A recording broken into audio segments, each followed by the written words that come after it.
The real power of infinity is that it renders the ridiculously large as virtually nothing. Infinity divided by a gazillion is still infinity. A gazillion divided by infinity is zero. I've more often heard the concept of the multiverse, all the universes in the same space. I've heard that proclaimed more often. But principles are the same.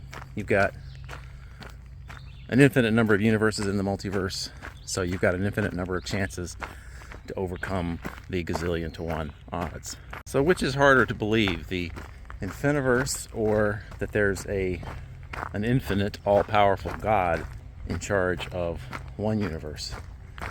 Well, with the scientific mind, I would say they are equally difficult to believe.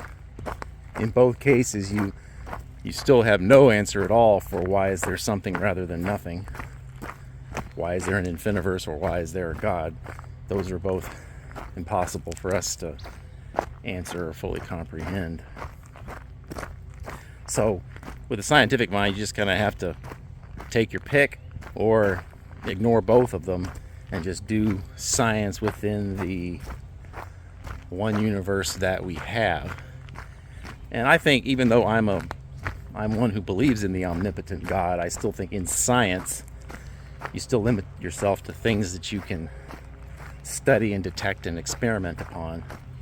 And other things that may very well be true are not science experiments. So if I were an atheist, I would postulate the existence of the Infiniverse. I would admit that I can't prove it. And I would say you can't prove your side either. So if you won't join me over in atheism, you should at least be an agnostic. So if all I had was science, that's probably where I would be. But science isn't all we have. We also have history.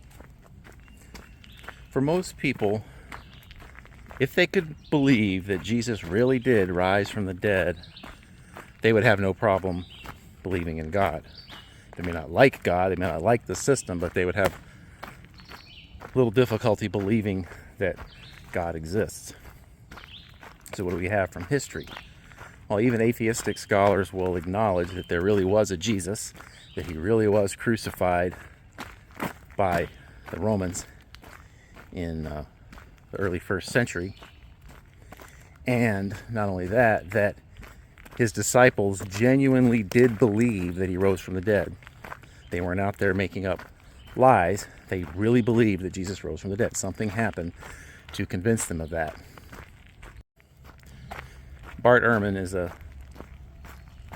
one of the foremost atheistic scholars of the New Testament era, and he concedes all of that. He says whatever you think about Jesus, he most certainly did exist. And he's also convinced that the crucifixion happened, and he's also convinced that Paul really did become convinced that Jesus rose from the dead, as well as Peter and others, and that they went on preaching this, and that's why we have Christianity today. So that's historical evidence. You can say that it's wrong. You can say they were somehow mistaken, or they had a mass hallucination, or you can say that it's just incorrect. You can say that you don't believe the evidence, but it's still evidence. We have no evidence for an Infiniverse. In court cases, the testimony of witnesses is considered evidence. Now, the jury can disbelieve him. They can say, yeah, they said that, but I think this other evidence over here outweighs that evidence of them saying that, and therefore I don't believe it. And you can do that with the resurrection of Jesus if you want to, but it's still evidence. And that evidence was compelling enough to enough people that Christianity was able to take over the Western world over a few hundred years. Now, a lot of that taking over the world was a corruption of what Jesus actually taught, but it was still founded in the belief that Jesus rose from the dead, and that it was an all-powerful God who made that happen. What else would I do if I were trying to make a case for atheism? Well, one of the most common tactics of the modern atheists is to point out a lot of things about the world that they don't like. such as the suffering in the world, the unfairness in the world. So I suppose I might go there and point that out to you. There's plenty of suffering, plenty of unfairness. I don't like it either. So it seems one of their best tactics is to appeal to your emotions and describe something like, one guy likes to describe a type of worm that burrows into the human eye, probably animal eyes too, and it causes blindness, and this is how they reproduce. Why would God create such a creature, is the objection that they make. But they make it by saying, at least the original guy who did this, and I've heard a lot of people copycat him on this and say, it's the only way to reproduce is to go into a child's eye. Well, it can go to an adult's eye too. So they use the word child to play with your emotions. So if I were making an argument for atheism, I might try that tactic, although I find it dishonest and just debate trickery that someone who really understands how debates work would say that's appealing to emotion is a fallacy. You're not allowed to just do that. So that does seem to be one of their more effective arguments. So if I were making an argument for atheism, it would be hard for me not to go there. But I'm trying to put myself into the atheistic mindset, and since people like Dawkins, Hitchens, Sam Harris, people like that, since they like to do that, and it seems very, very effective, I suppose if I had their mindset, I would be doing the same thing. But I haven't shied away from the fact that there's a lot of things in the world that I don't like, especially suffering, and a creature that makes people blind so that it can reproduce. I'm not a fan of that either. So those things are real. So I'm throwing them out there because they're real, but I'm not going to try to play with your emotions the way typical atheists do. Another thing I might do is to try to make you feel like your viewpoint is ridiculous. For example, atheists like to, instead of you say, I believe in God, they change the words to say, you believe in the sky, Daddy. So they try to deride you and make you feel like an idiot.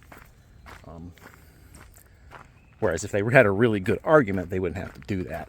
So, but again, if I were an atheist, I'd probably be doing that sort of thing. And they like to invent absurd creatures like the flying spaghetti monster and use that to, and all of this is the same playing with emotions, invalid debate tactics, but they do it because it works.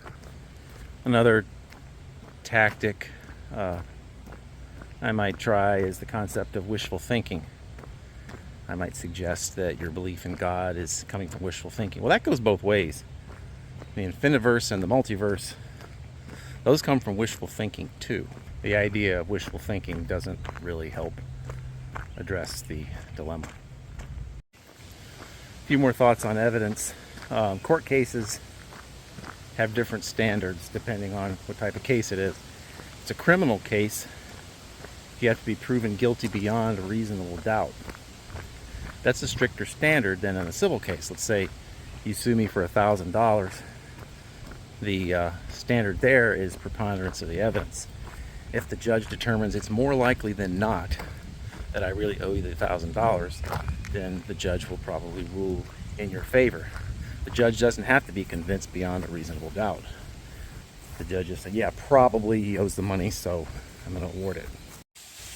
So in this question of Infiniverse or multiverse versus God, what do we have? We have some evidence for God. Obviously, again, you can decide to disbelieve it.